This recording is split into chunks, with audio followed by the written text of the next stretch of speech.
Hoje eu estou recebendo a visita de um grande amigo meu, o Eduardo Silva. Eu vou deixar ele se apresentar. A gente se conhece há quantos anos, Du? Mais de 10, né? Tem quase 12, 14 anos que a gente se conhece. E por que o Edu é uma pessoa especial? Ele já me ajudou muito nas cirurgias. Ele é representante comercial, ele fornece produtos médicos na área de coluna e crânio, né, neurocirurgia. E ele ganhou uma dedicatória no meu livro, tá? Eu escrevi um livro sobre cirurgia de coluna e o Edu é uma das poucas pessoas que estão na minha dedicatória, né? Porque se não fosse a ajuda dele para fornecer os materiais para compor as ilustrações do livro, né, os materiais cirúrgicos, vou mostrar aqui algumas fotos, ele que conseguiu, né, por intermédio da empresa onde ele trabalha, né, os implantes para mostrar as fotografias. Então, Du, fala um pouquinho de você, do seu trabalho, como que a gente se conheceu. Eu comecei a trabalhar nessa área há muito tempo. Eu comecei a trabalhar em 98. Na empresa que eu trabalhava, nem tinha material de coluna nem de crânio, a gente trabalhava com urologia e vascular. Que ano foi isso? 98. 98. O forte da empresa era urologia vascular também, mas na urologia a gente era meio que uma empresa especial, porque era uma empresa que fabricava prótese peniana. Uma das primeiras empresas que fabricava prótese peniana na América Latina. E coluna na época não tinha coluna. Não tinha. Em 99, nós começamos com válvula de hidrocefalia. Então, em 98 eu ainda era estudante de medicina. Como que os médicos operavam coluna na época? Eles não tinham, eram com sistemas de outro sistema, não tinha parafuso ainda. No Brasil não tinha parafuso. O parafuso pedicular chegou em 2000 aqui no Brasil. Foi as primeiras cirurgias que quem fez foram os médicos, poucos médicos que faziam, que já tinham sido treinados para fora do Brasil. Só para você ter uma ideia, em 2000, quando a empresa que eu trabalhava recebeu o primeiro material para coluna, que era um cage cervical, a empresa era uma empresa bem estruturada, nós fizemos um cadastramento de toda a São Paulo e Grande São Paulo. Quantos cirurgiões, entre neurocirurgiões e ortopedistas, operavam realmente coluna? O número era muito baixo. Eram 72 médicos, eu me lembro até hoje. O que eu posso falar do Edu é que ele tem uma grande característica que é diferente de todos os representantes comerciais. Primeiro, porque ele conhece muito do produto, ele vai na cirurgia e ele também tem formação em instrumentação cirúrgica e ele entra na cirurgia para ajudar. Então, assim, eu posso falar que é uma pessoa que conhece bastante material e, inclusive, da competência dos profissionais. Ele entra com muitos profissionais de cirurgia. Então, conta para mim como foi a evolução dos cirurgiões nesses todos esses anos que você vê que eles faziam e hoje o que eles fazem? Qual é a sua visão? Totalmente diferente, muita coisa. As cirurgias no passado, para começar, mesmo uma cirurgia de artrodese, demorava 7 horas para colocar 4 parafusos. Eles não tinham a prática, não tinham um mecanismo, não conheciam o mecanismo da cirurgia. Eu mesmo levei,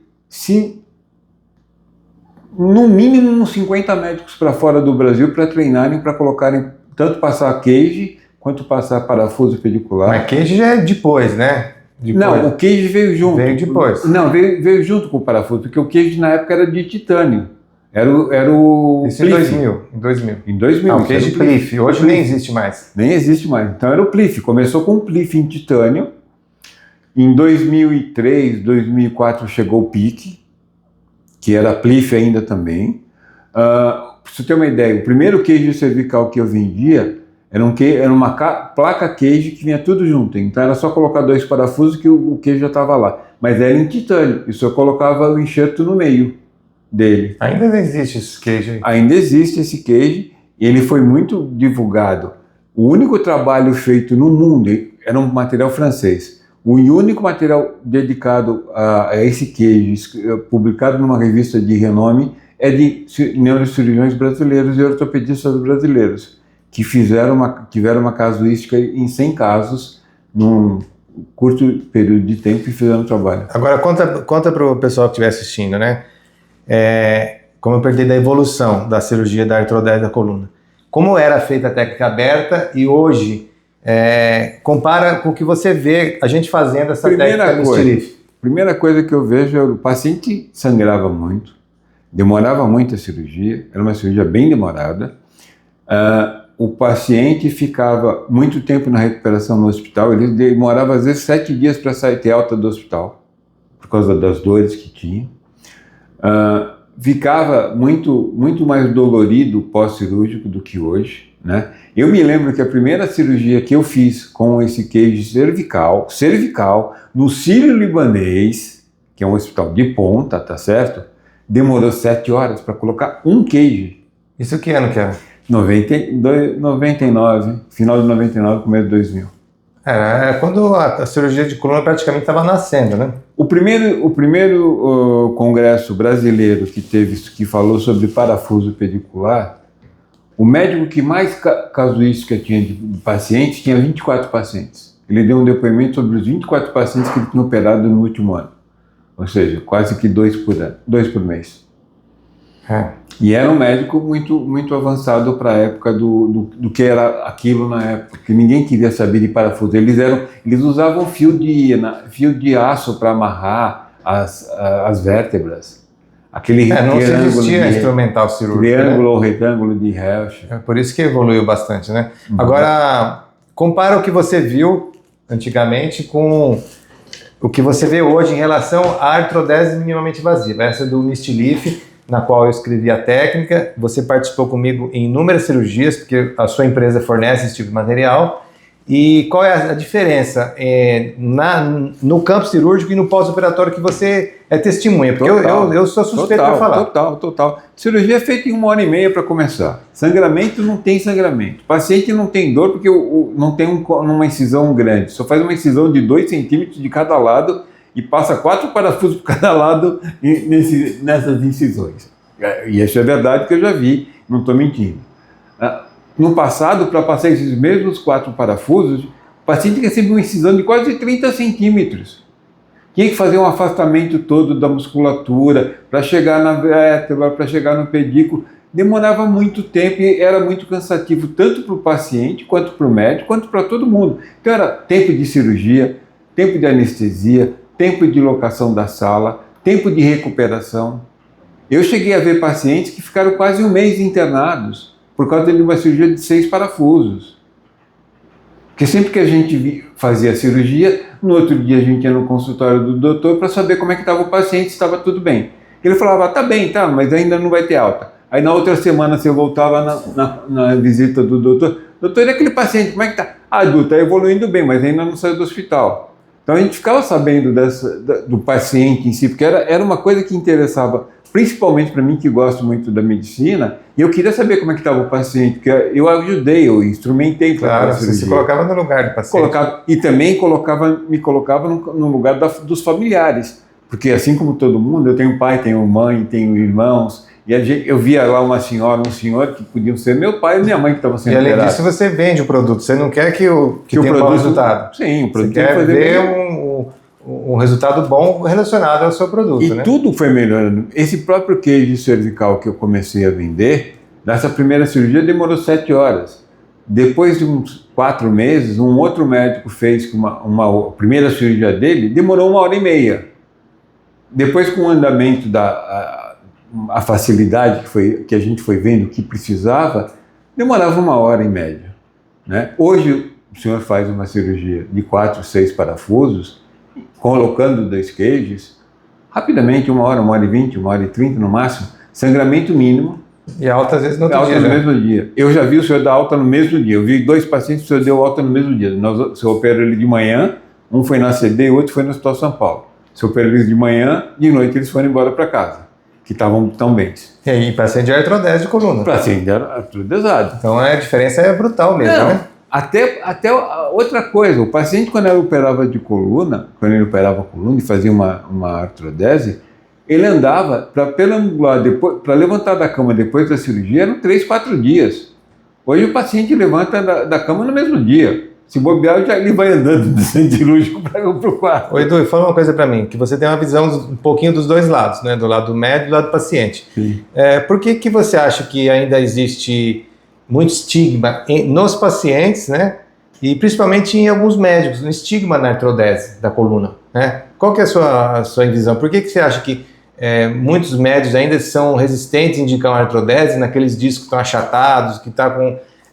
o cara só quer fazer aquela descompressãozinha, aquela raspagenzinha que depois o cara, 3, 4, 6 meses, 1 ano, está sendo operado fazendo artrodese. Qual que é a sua visão, conversando com os médicos que não fazem tanta artrodese? Por que você acha que eles têm esse pensamento? Eu acho que eles vão na onda do novo. Eles não têm conhecimento suficiente para dizer que eles sabem o que estão fazendo. Essa é a minha opinião. Quem sabe o que está fazendo e sabe o que é melhor para o paciente, faz a indicação correta para o paciente, e o paciente não tem que ser reoperado daqui a 1 ano, 6 meses ou 2 anos. Ele tem que ser feito uma boa avaliação, ver o que realmente o paciente precisa, e o paciente também tem que acreditar no médico. Porque se o paciente acredita no médico, metade do caminho já está dando certo. E essa coisa de ser as novidades que existem, eu curo dor na coluna com uma batida de martelo nas costas. Não existe. Se você tem uma vértebra achatada, um disco colapsado, não vai ter. Se você não fizer uma fixação, uma artrodese, colocar um queijo para ter o mesmo espaço, corrigir a deformidade. Não, eu vou fazer por endoscopia. Só um furinho para raspar. Você vai fazer para endoscopia, vai tirar o disco. E o resto? Como é que ficou lá tudo? Ficou sem disco, ficou lá achatado? Sem disco, achatado e mais estável. E a gente tem que pensar o seguinte, do meu ponto de vista. A coluna foi feita para 2 funções. A primeira delas e a mais importante, proteger a medula nossa. E os nervos. E os nervos, tá certo? Depois é para a gente ficar de pé e andar. Se você tem que faltou uma altura na sua coluna, o disco sumiu. Aquele pedaço que sumiu, a medula não vai esticar para cima ou para baixo para ela poder ficar esticadinha do jeito que ela estava. Vai ficar sobrando. Se ela sobrar, ela vai encostar em alguma coisa. Vai doer. Tá certo? Então essa é a primeira. Quem conhece um pouco de anatomia sabe que vai acontecer. É engraçado você falar isso porque é um conceito que você mesmo que não é médico, mas está aí escutando um monte de médico falando, vai em congresso, assiste aula, né? Você já absorveu. Tem colega médico, neurocirurgião, ortopedista que opera a coluna e não consegue enxergar isso. Porque eu acho que é a coisa, às vezes o paciente com o Google hoje, ele chega no médico e fala assim, eu quero ser operado da coluna, eu tenho que ser operado da coluna, mas eu quero por esse método aqui, que ele viu no Google. O médico vai atender o paciente, mas nem sempre aquilo é o melhor para o paciente. Claro. A cirurgia é individualizada. Cada um de nós somos um. Tem uma doença diferente. Uma doença diferente, o corpo é diferente, pensa diferente. Mas o médico, às vezes, até para fazer o capricho do paciente, ou para não perder aquele paciente, ele acaba cedendo aquilo ao pedido do paciente, que eu acho errado. Você tem que fazer o tratamento de acordo com o que é melhor para o paciente e não para o que o paciente quer. Eu mesmo sofri 2 acidentes ao longo desses anos. Eu tenho uma haste no meu fêmur, onde eu quebrei o trocáter do fêmur. Lá no Guarujá. Lá no Guarujá, eu escorreguei numa pedra. E o que o médico decidiu na hora foi uma coisa. Quando eu estava no Guarujá, falei com ele pelo telefone, eu falei, então vem para cá que eu vou te operar. Ele pediu material para fazer um tipo de cirurgia baseado no raio-x que eu passei para ele pelo telefone. Quando eu cheguei aqui, nós fizemos um novo raio-x. Ele falou, calma, espera, não é nada disso. Vamos te operar amanhã em vez de operar hoje, porque eu vou ter que pedir um outro material que é o melhor para a sua recuperação. Estou aqui tranquilo, não sinto nada, não tenho problema nenhum. O ano passado eu quebrei o dedo. Aqui, meu dedo está torto. Foi uma cirurgia, o médico falou, eu não quero colocar pino, não sei o que, vou fazer uma fixação só com pino e tal, não sei o que, não quero colocar parafuso. Eu mexo, mas o meu dedo ficou torto. Edu, deixa eu te perguntar uma coisa, tá? Eu tenho uma ideia, uma visão minha, né? Eu vou perguntar para você, que você também acompanhou essa minha trajetória com essa cirurgia. A gente já operava junto, com material artrodese aberta. Eu peguei a transição, fazia muita cirurgia aberta de artrodese, aquele T-Leaf aberto. Aí quando veio esse material, conheci o seu, que tinha na época muito poucos materiais, então a gente criou esses laços de amizade por conta do volume cirúrgico. Sim. Né? E você me conheceu na trajetória, né? Desde o começo, a minha curva de aprendizado, a minha evolução técnica, o livro que eu fiz, você me ajudou, contribuiu muito com o livro, e assim, eu tentei nesses anos ser uma voz sobre essa técnica Misty Leaf, né? E eu queria que você entendesse por que em todos esses anos, tem dois tipos de médico, o que fazem o T-Leaf mais aberto e os que não fazem T-Leaf. E essa técnica, que é uma evolução, é uma técnica que dói menos, ela tem menos lesão de tecido, menos dor, menos sangramento, por que, na sua visão, os médicos que fazem o T-Leaf aberto não fazem esse percutâneo, Misty Leaf? Qual que é a sua visão sobre isso? Eu vejo dois caminhos aí. O médico, para fazer o Misty Leaf fechado, como a gente fala, né, ele tem que ter um conhecimento maior da anatomia de um ser humano. Ele tem que saber se posicionar, não vendo o osso do paciente, só usando o raio-x e fazendo os apontamentos para fazer uma incisão correta e colocar o parafuso no lugar correto. E é muito difícil para quem estava acostumado a abrir e fazer a exposição e ver lá na cara, tá lá na cara, ele sabe onde é que é o pedículo, ele sabe, estudou anatomia, todo mundo estudou, ele sabe onde é o pedículo, vai lá colocar. Embora alguns tinham dificuldade no passado de acertar o pedículo. Mas hoje, essas pessoas que não aprenderam, têm medo de falar que não sabem fazer isso e não querem ajuda de um outro profissional. Se elas pedissem ajuda ou se frequentar... É porque também não tem um curso de Misty Leaf. A gente tem cursos hoje do quê? Que virou moda. A gente tem curso de percutâneo. Percutâneo, que fazer endoscopia, tá cheio de cursos. Tem N cursos no Brasil. Mas eu nunca vi um curso de Misty Leaf, um curso sério, que desse um gabarito para os médicos, para eles poderem fazer uma cirurgia depois.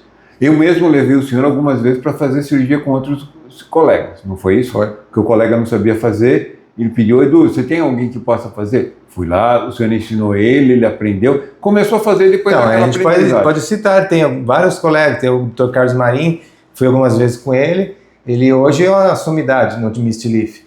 Outro colega que veio até do Peru, ele passou uns meses aqui, o Dr. Vladimir, lembra? Você conheceu? Hoje eu posso falar com 100% de certeza que hoje ele é o melhor neurocirurgião de coluna do Peru. E ele faz o Misty Leaf lá, ele, quando publica os casos dele no Instagram, eu dou o coraçãozinho, ele me agradece pelo ensinamento, né? Então, assim, se o cara quiser, ele tem condições. Realmente, o que falta é isso. Então, é uma assistência, né? Uma assistência. O que falta, na minha visão, é uma divulgação de um curso, montar um curso sério e que esses médicos entendam. Tem um treinamento. É um treinamento, mas é um curso, né? Tem que ser um curso, né? Mas que esses médicos que não saibam fazer, falem assim: pô, eu vou dar uma chance para mim mesmo, porque vai ser bom para mim e vai ser bom para o meu paciente. Eu acho também, agora, a minha visão sobre isso, tá? Eu acho que os colegas hoje, os mais novos, né, assim, eu não sou novo, mas também não sou velho, vamos dizer, eu sou gasto. Já tenho o meu para-choque cromado, não deixa enganar, mas o meu, então, o que eu vejo é que os colegas mais novos, eles são muito imediatistas, né? E o Misty Leaf, eu falo, né, que eu demorei 10 anos minha curva de aprendizado para poder aprender. E quando eu terminei minha curva, que eu me sentia seguro fazendo essa cirurgia, foi quando eu resolvi sentar para escrever, porque não tem material, como você falou, não tem curso, não tem livro, não tem nada. Tem nada. Então, por isso que eu resolvi colocar no papel, né? Então, aqui o testemunho que está aqui, ele é uma coisa muito particular minha, não é uma cópia de nada, não é que eu peguei e reescrevi. É a sua verdade. A minha experiência. A sua verdade com a sua experiência. Porque não tem outro material. Então, como eu aprendi sozinho, estudando, fazendo, praticando, indo em cadáver lab, aquele monte de coisa, né? A curva demorou bastante, né?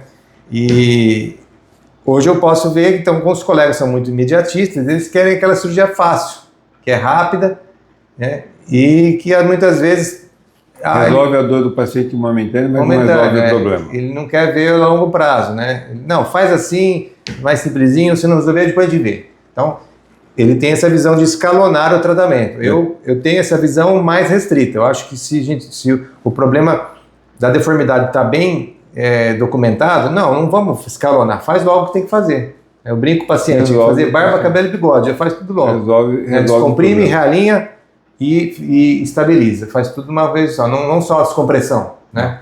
Então a minha visão é essa, é o imediatismo dos colegas novos, né? Porque é uma técnica difícil, que demanda um treinamento e não é fácil achar como você falou, não tem curso, não tem lugar nenhum. Você quer um cadáver leve, tem que ir para fora do país fazer um curso de Misty-Leaf. E assim mesmo custa caro e hoje em dia... E assim mesmo, além de custar caro, em 2017, teve o congresso da Sociedade Americana de Coluna nos Estados Unidos e aquele ano foi em Orlando. E eu recebi um e-mail notificando, vai ter Orlando, vai ter um cadáver leve, que era junto com o curso, sobre o Misty-Leaf. Aí isso foi em 2017, eu comecei a operar a cirurgia em 2010, então eu já tinha 7 anos de curso, eu já dominava a técnica. Já conhecia, já. Aí eu falei assim, como eu aprendi sozinho, fui evoluindo sozinho, estudando e praticando, falei, deixa eu fazer esse curso nos Estados Unidos, um cadáver leve, falei, vou pegar lá o cara, o top do top, que vai me ensinar uma coisa que eu não aprendi, né? Aí eu cheguei lá, os cirurgiões todos estavam lá, eram palestrantes do NAS, então, caras ser conhecidos na Sociedade Americana de Coluna, os caras são top mesmo. Aí o que aconteceu? Fizeram uma apresentação teórica bem básica sobre Misty-Leaf, coisa assim que não... Eu acho que se pedisse para um residente falar, o residente falava melhor, né? Então eu já fiquei meio suspeito ali. Falei, não, lá no cadáver ele vai me dar um pulo do gato. Aí chegou lá, tinha coisa impressionante, você não vê esse lugar nenhum do mundo. Tinha 20 bancadas de cadáver lá, cada bancada com radioscopia e uma caixa de instrumental com o Misty-Leaf do lado ali, né? Aí o cirurgião, cada bancada ficou com o cirurgião deles lá. Aí o cara fazia um grupinho lá de 4, quem quer fazer aí? Todo mundo quieto, assim, deixa eu fazer. Aí eu fazendo lá, tal, aí o cara, não, mas peraí, fui fazendo, aí terminei essa coisa assim, era cadáver, né, não tinha aquela preocupação de paciente, fiz coisa em 20 minutos, uma cirurgia que no paciente é 1 hora, né, não sangue, não precisa coagular, então... Não tem nada, era só não tem nada, então eu fiz em 20 minutos, aí o cara ficou impressionado. Aí na hora de fazer de novo, ele ofereceu para algum colega fazer, ninguém quis, aí ele faz de novo aí. Aí ele olhou, ficou mais de perto, ele fez uma cara de paisagem, aí acabou o horário, deu o horário de almoço. A gente foi, aqueles lanchinhos prontos, estava sentado lá, até com a doutora Adriana Tahara, ela foi junto desse curso, a gente conversando, esse cirurgião sentou do meu lado, né, na mesa, e começou a puxar a conversa. Falou, doutor, de onde você é? Eu falei, sou do Brasil, ele. E onde você fez sua residência? Aí eu falei aqui na Unifesp, para ele, mesma coisa que nada, né? Não conhece. Não conhece? Aí ele falou, tá, mas quem te ensinou a fazer essa cirurgia? Aí eu falei, contei essa história, que saí da residência, não existia, era uma coisa que veio nova para mim, eu era anterior a essa técnica. Você olhou no livro, sabia como... Não, fui estudando... pesquisar em artigo científico, não tinha livro. Olhava uma anatomia aqui, uma indicação ali, e fui, né, pegando as informações, fui sedimentando na minha cabeça e praticando a técnica caso a caso, devagarzinho, né, e fui evoluindo, né. Aí eu tentei explicar isso em inglês para ele e ele de novo fez a mesma pergunta. Não, mas quem que te ensinou? Aí eu vi que ele não tinha entendido, porque lá o treinamento não é como o nosso. Lá, não. Lá eles têm o rigor, né?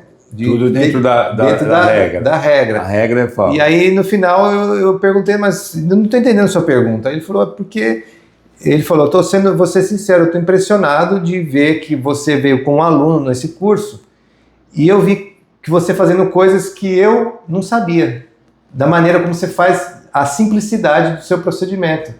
Então eu estou impressionado, queria saber, porque hoje eu vou rever o jeito que eu faço, porque eu fiquei impressionado, eu demoro 3 horas para fazer o que você fez em 20 minutos. Né? Aí aquele dia eu tirei da minha cabeça aquela síndrome do cachorro que todo mundo tem, né? Que você acha que, porra, o americano é melhor, tudo melhor. Então aquele dia eu comecei a dar valor para o meu conhecimento. Foi dali que eu resolvi, olha, depois que o cara falou no curso nos Estados Unidos, o americano, da qualidade da minha técnica, eu falei, então eu tenho agora propriedade para escrever um livro e eu tenho que colocar tudo que eu aprendi sozinho no papel. Então foi daí que surgiu a minha a minha volição para fazer o livro, né? O que eu acho que a gente precisa hoje é um curso. É um curso, realmente, um curso em massa para os médicos que operam coluna, para eles aprenderem a fazer Misty-Leaf. Aprenderem e entenderem como é a técnica. Não basta só aprender, tem que entender e aceitar aquela técnica. Né? Ser humilde de saber que eu não sei tudo, não vou saber tudo, vou aprendendo com a minha vida, com a minha experiência de vida, eu vou começar a aprender as coisas. Mas falando nisso que o senhor está falando, eu me lembro de uma equipe médica que tinha aqui no Brasil, que ela tinha um neurocirurgião, era uma equipe formada por neurocirurgiões e tinha um ortopedista para ajudar eles nas cirurgias de coluna. Porque o médico, o chefe dessa equipe, falou assim, o neurocirurgião, naquela época, ele entendia muito de fazer a liberação das raízes nervosas, para ter cuidado, para não machucar, para não lesar e tal, não sei o quê. Mas o ortopedista entendia do osso, que sabia onde ia colocar o parafuso mais fácil. Né? Então, por isso ele tinha as duas coisas. E isso ficou na minha cabeça como sendo, naquela época, a equipe perfeita. Porque eu entendia que o ortopedista entende do osso, o neurocirurgião entende de partes mais sensíveis, mais nervos e medula e tal, que está lá. Isso é explicação. Muitas vezes a gente pergunta, quem opera a coluna? O neuro-ortopedista. No final, os dois. Mas os dois operam. Eu acho que os dois têm que ter hoje o conhecimento. E pelo que eu conheço do senhor e pelo que eu sei da sua história, que o senhor me contou, do seu aprendizado da anatomia no osso, isso foi um diferencial para o senhor aprender a fazer o Misty-Leaf do jeito que o senhor faz. Quantas horas o senhor não perdeu naquela salinha lá em Diadema, aprendendo como era a melhor maneira de colocar um parafuso no paciente sem olhar. Aquelas vértebras que a gente levava no raio-x, que são inclusive as fotografias do livro. Então, tudo isso é um aprendizado. Que o senhor aprendeu isso... Não foi à toa, né? Não foi à toa. Chegou desse... Então o senhor estudou, quanto tempo o senhor perdeu, deixou de estar com a sua família para poder estar lá, para poder aprender, para poder um dia usar isso de uma forma melhor. A gente nunca sabe o dia de amanhã, mas o senhor usou isso de uma forma melhor. E sem sombra de dúvida, não é porque eu estou na sua frente, não é porque o senhor é meu amigo. Eu conheço vários cirurgiões, não só do Brasil, mas de fora também. Fui muitas vezes para fora para acompanhar cursos, para assistir cirurgias, assistir lançamento de produtos. Se eu fosse um paciente de coluna no Brasil, eu tenho 5 médicos que eu entregaria minha coluna. E o senhor é o número 1 delas. Que bom, obrigado pela confiança. Tenha certeza disso. Eu não estou mentindo, não estou fazendo apologia nenhuma. A verdade é essa. Porque eu entendo, porque eu conheço... Você testemunha. O senhor operou pacientes da minha família, o senhor operou empregado do meu filho, o senhor operou outras pessoas que eu indiquei para o senhor. Nunca tive nenhuma dúvida quanto a isso. E não tenho o menor pensamento assim, será que vai dar certo? Não. Vai lá com o doutor. Então eu acho que a técnica Misty-Leaf, para quem sabe tudo na vida, é o seguinte: quando você sabe fazer bem feito, vai dar certo para qualquer um. E você tem que usar a ferramenta certa para o defeito certo. Sim, não adianta você querer pegar um martelo para trocar uma roda de carro, você não vai conseguir. Ou pegar um martelo para pregar um parafuso. Não vai dar. Exatamente. Não vai dar. Você tem que usar a ferramenta para o problema certo. Quantas vezes o senhor reclamava reclamava do material que eu fornecia para o senhor operar, que o material estava velho, estava gasto? Mas você tinha razão. E você corria atrás para mudar. Vamos fazer isso, vamos melhorar, porque eu não posso dar um material para o senhor não conseguir fazer a sua cirurgia de forma tranquila. No meu pensamento, sempre foi isso, desde quando eu comecei, depois eu posso até contar o porquê.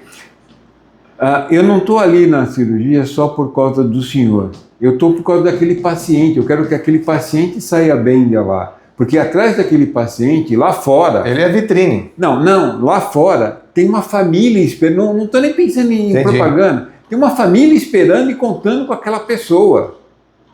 Ou um pai, uma mãe, um irmão, uma irmã, uma namorada, tem gente lá esperando ele. Tem muito médico que não tem nem esse que não sabe disso. E eu tenho esse pensamento porque eu perdi o meu pai, eu estava esperando o meu pai fazer um exame... E não saiu do exame. Ele não saiu do exame. Então eu fiquei com esse sentimento para mim, foi muito no começo da minha carreira em material médico, de vender material médico, que isso aconteceu, que eu perdi meu pai. Então eu sempre, ou até hoje, eu brigo na empresa que eu trabalho porque o material chegue no horário para o senhor, que chegue conferido, que o material esteja todo o material lá completo, que não falte nada, que a caixa de instrumentação esteja boa, que a caixa de apoio esteja boa, porque eu sei a dificuldade que você vai passar, né, depois na cirurgia, mas o meu pensamento final é o paciente. Eu não quero dar trabalho para o senhor, mas eu quero que o paciente saia bem de lá, porque ele tem alguém que está esperando. No final, a gente faz tudo isso pelo paciente, né? Odu, agora para a gente terminar, fala para mim, por que você acha que hoje está tão difícil a liberação de cirurgias, de coluna, principalmente, coluna e crânio, neuro, que é alta complexidade, né? Eu acho que hoje em dia entrou numa política, a política entrou no meio da medicina. A minha visão é essa, a política entrou no meio da medicina. A gente não tem alguém que defenda o brasileiro, de um modo geral. E a política está fazendo a parte dela. Tem muita gente que defende pela política mais do que nós. As operadoras. As operadoras, que defendem o operador. Quem paga a conta aqui somos nós. Se a gente entrar na política, quem paga a conta somos nós. No convênio, quem paga a conta somos nós. Mas eles não dão a menor atenção para a gente. Eles não dão atenção e eles conseguem empurrar com a barriga o que eles quiserem fazer. Porque o médico não tem voz, o paciente não tem voz, e fica um diz que não diz que... E o que você está escutando dos colegas a respeito dessa dificuldade? Qual que é a sensação deles? Todo mundo está dizendo a mesma coisa, todo mundo está reclamando. Todos os médicos que eu visito reclamam que que as cirurgias não estão sendo aprovadas. Né? Não aprovando as cirurgias, o médico não tem trabalho. E não tem trabalho, não tem salário. Então acho que tudo é uma cadeia. O convênio cobra mais caro, aumentou a minha mensalidade, mas o senhor não recebe o valor correto. A senhora quer fazer uma cirurgia, o convênio não deixa. Então tudo vira uma bola de neve. Quando isso vai mudar, eu não sei. Eu espero que mude rápido, mas eu vejo que hoje a política está interferindo na saúde privada, que é pior. Porque na saúde pública também a gente tem uma qualidade muito ruim. O lobby é muito forte, né? Porque eles detêm o dinheiro, né? E o poder do dinheiro fala, né? Mais alto. É aquele negócio. Quem contrata a banda escolhe a música. Então, eles que pagam. Vamos pensar o seguinte. Então, eles que decidem como que vai ser. Eu trabalho com equipamento, com material médico, quase que a minha vida inteira. São mais de 40 anos que eu trabalho nesse ramo ligado a hospitais. E nesse tempo todo, no Brasil, eu só vi 2 hospitais fecharem. Só 2 hospitais fecharam. Um deles... Por má administração. Um deles foi por briga entre os sócios. E o outro foi porque o dono do hospital faleceu e a família não soube gerenciar. O resto... Só cresce. Só crescem. Então, o que acontece? O hospital só cresce. O dinheiro vai para onde? Se não é para o beneficiário, é para quem? Os hospitais só crescem, gente. Laboratórios, clínicas, radiologia. O hospital só cresce. O hospital cresce e cada dia estão querendo fazer mais. Não tem mais porque tem tanto hospital no Brasil que não precisa de mais. Mas não tem. Então eu acho que a saúde está sendo mal gerida para quem precisa da saúde, que é o paciente e o médico. O hospital faz o que quer, junto com o governo ou com a operadora. É bem assim mesmo. Olha, quando a gente começou a trabalhar com esse material médico, em 99, nós íamos aos convênios, às operadoras, para mostrar para eles o material e falar com eles, conversar com eles sobre preço, sobre tabela, sobre como funcionava. Hoje em dia, nós não temos mais acesso a nenhuma operadora. Nenhuma operadora nem fala com a gente pelo telefone. É tudo por e-mail ou por mensagem de WhatsApp. Eu não sei mais quem é, eu não conheço mais quem era a pessoa que liberava na Sul América, na Mil. Eu conhecia todo mundo, a gente conhecia todo mundo. Hoje acabou. Hoje acabou. Hoje, infelizmente, acabou. Odu, então é o seguinte, você aqui tem as portas abertas. O dia que você quiser, agradeço. Não precisa nem marcar. Só ligar chegando. E sabe que além de médico, o senhor é meu amigo pessoal, um dos meus melhores amigos, e eu gosto muito também posso dizer o mesmo. Gosto muito de ter a sua amizade como contando no meu rol de amizades. Isso. E tô faltando ainda com você de visitar a sua casa no Guarujá. A gente vai lá uma hora. Por falta de convite, não foi. A gente vai, com certeza a gente vai. Obrigado. Obrigado, senhor.